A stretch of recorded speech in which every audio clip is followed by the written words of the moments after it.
Asante sana. Tulifikiria sana ni namna gani tutaweka watu makumbusho ya mkoa. Lakini kwa wakati huo niseme hivi, ninakumbuka sana wanazuoni nguli, nitumie hilo jina, ambaye ni marehemu Profesa Nicholas Bango aliyekuwa mkuu wa chuo kwa wakati huo, pamoja na mkuu wa mkoa aliyekuwepo alikuwa anaitwa Mama Christine Ishengo Madaktari, alikuwa ndiye mkuu wa mkoa wakati huo.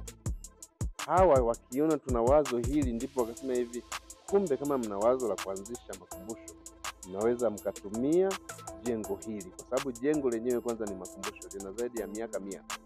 Ukumbuke kwamba lina miaka zaidi ya 110 tangia lizinduliwe.